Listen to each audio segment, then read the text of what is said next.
Hello दोस्तों, नमस्कार। बहुत बहुत स्वागत, वंदन और अभिनंदन है दोस्तों हमारे चैनल में। और सावन का महीना चल रहा है, जो गौरव पार्वती जी और शंकर जी की गीत है। बहुत अच्छी गीत है, कजरी गीत है, लेकिन गीत को फुल आवाज करके सुनिएगा, तभी गीत का आनंद पाएंगे।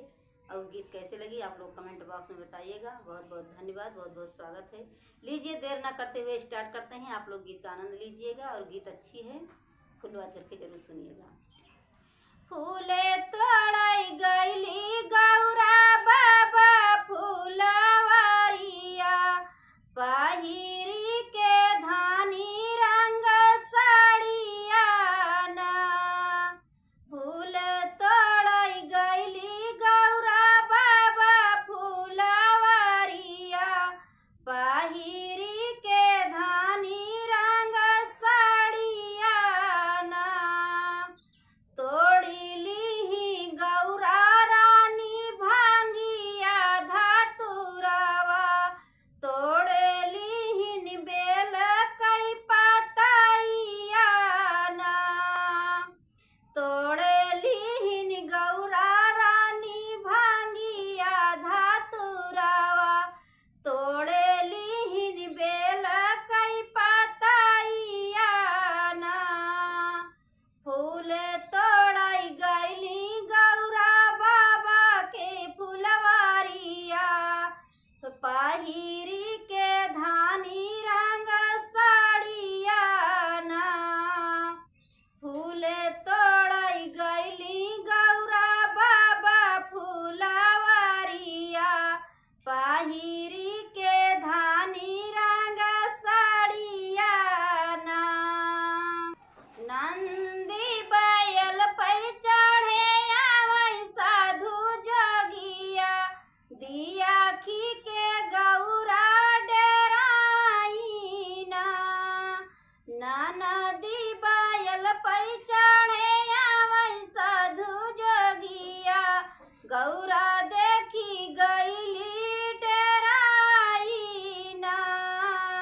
फूल तोड़ाई गईली गौरा बाबा फुलवारिया, पहिरी के धानी रंग चुनरिया ना। फूल तोड़ाई गईली गौरा बाबा फुलवारिया, पहिरी के धानी रंग साड़िया ना। पहिरी के धानी रंग साड़िया ना। फूल तोड़ाई गईली गौरा बाबा फुलवारिया, पहिरी के धानी रंग साड़िया ना। फूल तोड़ाई गईली गौरा बाबा फुलवारिया, पहिरी के धानी रंग साड़िया ना। भांगिया तुरी जो पहिरी के, भांगिया धतुरवा जोगी लेहले गाठियाई, सब फूल देहले छितराई ना। भांगिया धतुरवा जोगी लेहले गाठियाई, सब फूल देहले छितराई ना। फूल तोड़ाई गईली गौरा बाबा फुलवारिया, पहिरी के धानी रंग साड़िया ना। फूल तोड़ाई गईली गौरा बाबा फुलवारिया, पहिरी के धानी रंग साड़िया ना। रुआवता बिलखत गौरा घरे जाऊआवै, आंगना में गिरी मुरझाई ना। रुआवता बिलखत गौरा घरे जबयामै, आंगना में गिरी मुरझाई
पहिरी के धानी रंग साड़िया ना फूल तोड़ई गईली बाबा फूलवारिया पहिरी के धानी रंग साड़िया ना कौने कारण बेटिया गाने मगिरलू काहे मोरी बेटी मोरा झायू ना कौने कारण बेटिया गाने मगिरलू काहे तू ही बाटियू मोरा झाई ना कौने कारण बेटिया गाने मगिरलू हमसे दियत्यू बताई ना कौन कारण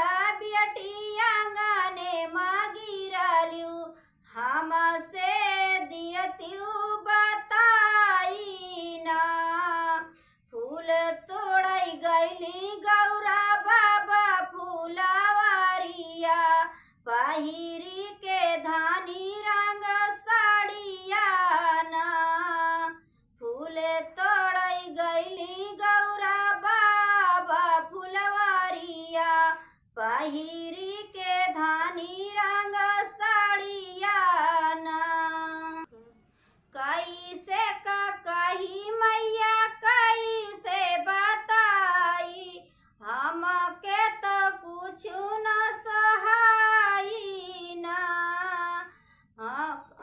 कैसे का कुछ कैसे का कही मैया कैसे बताई हमसे तो कुछ न कहाई ना कैसे का कही मैया कैसे बताई हमसे तो कुछ न कहाई ना फूल तोड़ई गईली गौरा बाबा फूलवारिया पहिरी के धानी रंग साड़िया ना फूल तोड़ई गईली गौरा बाबा फूलवारिया पहिरी के धानी रंग साड़िया ना फूल तोड़न गईली बा फूल तोड़न गईली बाबा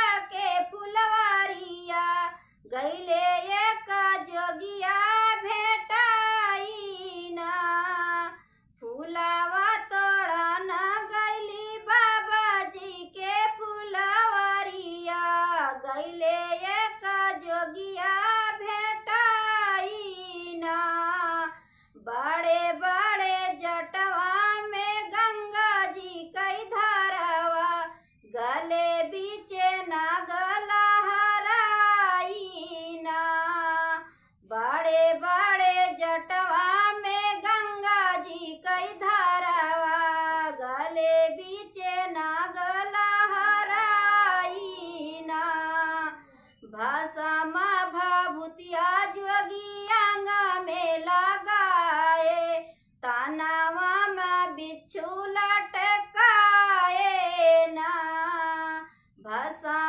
भाभूतिया जोगियांगा में लगाए तानावा में बिच्छू लटकाए ना फूल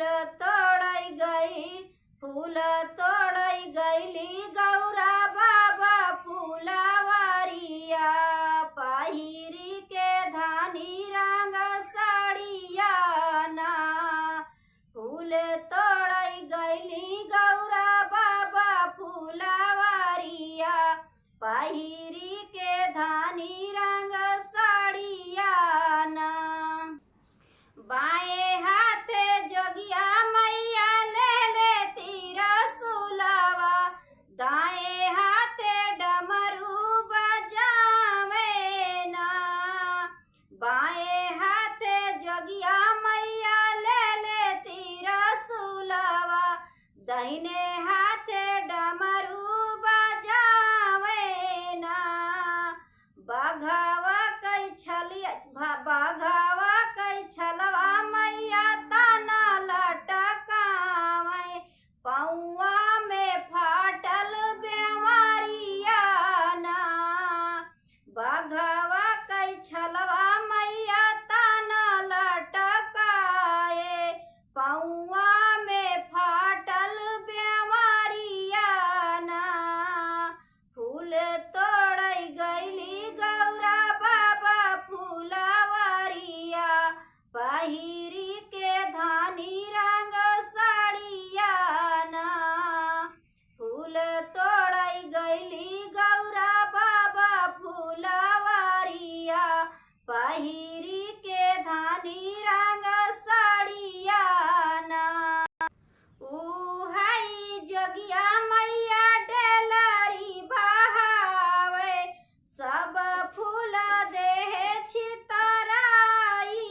फूल तोड़ई गईली गौरा बाबा फूलवारिया पहिरी के धानी रंग साड़िया ना। फूल तोड़ई गईली गौरा बाबा फूलवारिया पहिरी के धानी रंग साड़िया ना। रहिया मोरी रुकई जगिया डमरू बजावई भैया मोरी देहले मिरुआरी ना। रहिया मोरी रुकई जगिया डमरू बजावे भैया मोरी देहले मिरुआरी ना।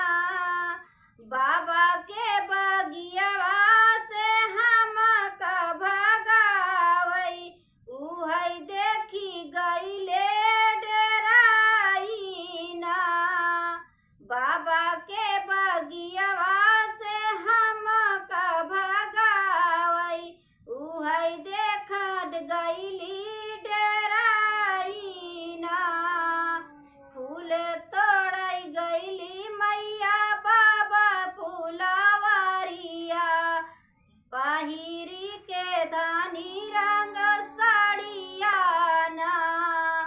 फूल तोड़ई गईली गौरा बाबा फूलवारिया पहिरी के धानी रंग साड़िया ना।